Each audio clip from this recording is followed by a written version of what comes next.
بسم اللہ الرحمن الرحیم. السلام علیکم ورحمۃ اللہ وبرکاتہ. Myself Abdul Haq, Deeniyat teacher, ZB Zakaria English High School. Welcome all of you in Deeniyat online classes. My dear students, today I will going to start our lesson number 23. Surah Al-Lahab. First of all, I will recite this surah. Then I will translate it. Then explain verse to verse. Inshallah. So first, I will recite this surah. So listen carefully and recite with me. أعوذ بالله من الشيطان الرجيم. بسم الله الرحمن الرحيم.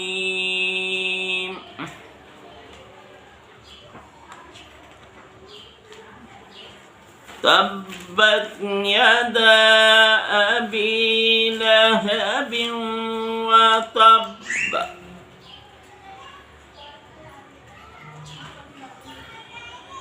ما أغنى عنه ماله وما كسب.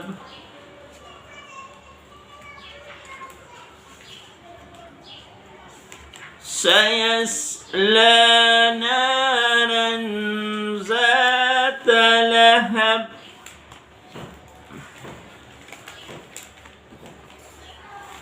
وامرأته حمالة الحطب.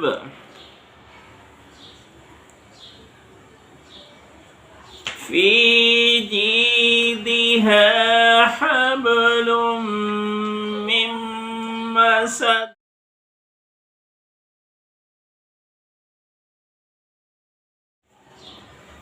صدق الله العظيم.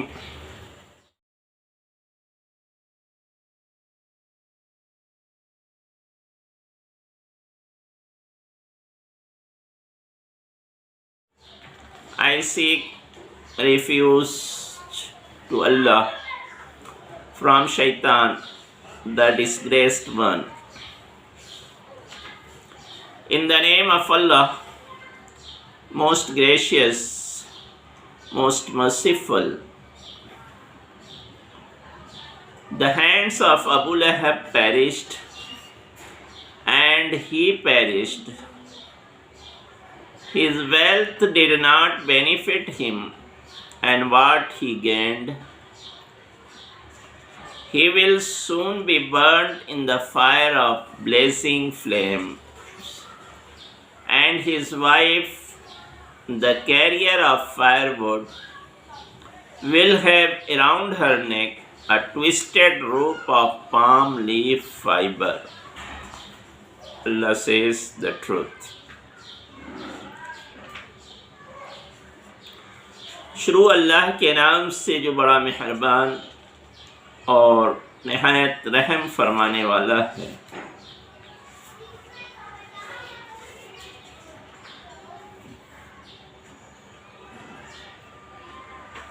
ٹوٹ گئے، تباہ ہو گئے ابو لہب کے ہاتھ، اور وہ بھی تباہ ہو گیا. اس کی دولت اسے کوئی فائدہ نہیں پہنچا سکی، اور جو کچھ اس نے جمع کیا تھا وہ بھی اس کے کچھ کام نہ آ سکا. اور عنقریب وہ ایک شعلہ زن بھڑکتی ہوئی آگ میں جلے گا، اور اس کی بیوی بھی جو ایندھن کی لکڑیاں ڈھو کر لائے گی اور اس کی گردن کے چاروں طرف ایک مضبوط کھجور کی بٹی ہوئی رسی ہوگی.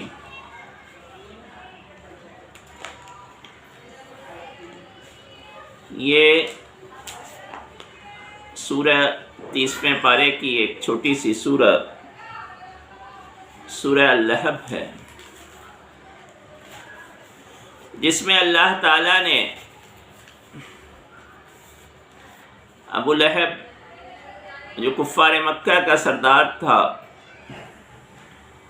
اور اللہ کے رسول صلی اللہ علیہ وسلم کا چچا بھی تھا، اس کا انجام بد بیان کیا گیا ہے.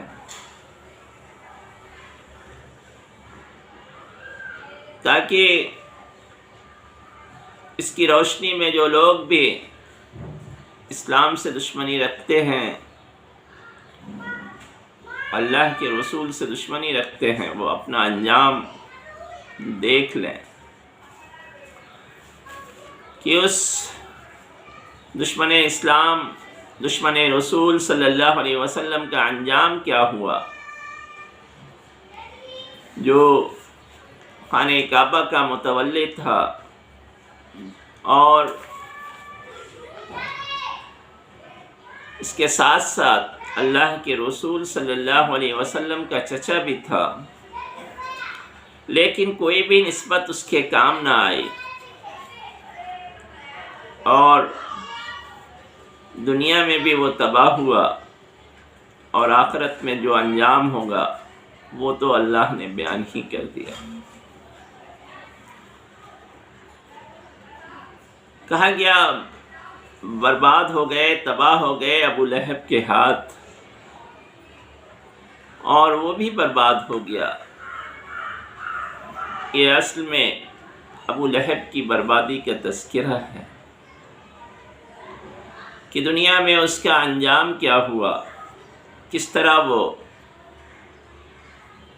بیماری میں مبتلا ہو کر بری موت مرا کہ کوئی بھی اس کی لاش کے قریب جانے کو تیار نہیں ہوتا تھا. یہاں تک کہ بڑی مشکلوں سے اس کے لڑکوں نے اس کی لاش کو ایک گڈھے میں ٹھکانہ لگایا اور اوپر سے پتھر وغیرہ ڈال کر اس کو ڈھک دیا. تو یہ تو برا انجام اس کا دنیا میں ہوا، اور آخرت میں اللہ تعالیٰ نے بیان کیا کہ وہ بھڑکتی ہوئی آگ میں جلے گا، اور اس کی بیوی بھی جو اس اسلام دشمنی میں اس کے ساتھ تھی اور اس کا ساتھ دیتی تھی، اللہ کے رسول صلی اللہ علیہ وسلم کی راہوں میں کانٹے بچھایا کرتی تھی، تو اس کا انجام بھی اس کے ساتھ ہی ہوگا کہ وہ بھی بھڑکتی ہوئی آگ میں جلے گی، اور وہ خود ایندھن ڈھو کر لانے والی ہوگی.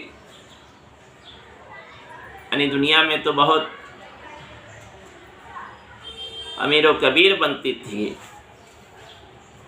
سردار کی بیوی بنتی تھی، لیکن وہاں اس کی حالت ایسی ہوگی جیسے کہ لکڑی ڈھو کر لانے والی ایک لونڈی کی حالت ہوتی ہے، اور اس کے گردن میں ایک قیمتی ہار تھا جس کو کہتی تھی میں بیچ کر اللہ کے رسول اور مسلمانوں کے خلاف استعمال کروں گی. تو اللہ تعالیٰ اس کے بدلے میں اس کو ایسے مضبوط کھجور کی بٹی ہوئی رسی اس کی گردن میں ڈال دے گا جو اس کی ذلت کی علامت ہوگی. تو اللہ تعالیٰ نے انہیں دنیا میں بھی ذلیل و خوار کیا، اور آخرت میں تو ان کے لیے ایسی ذلت ہے جو اللہ نے یہاں بیان کیا.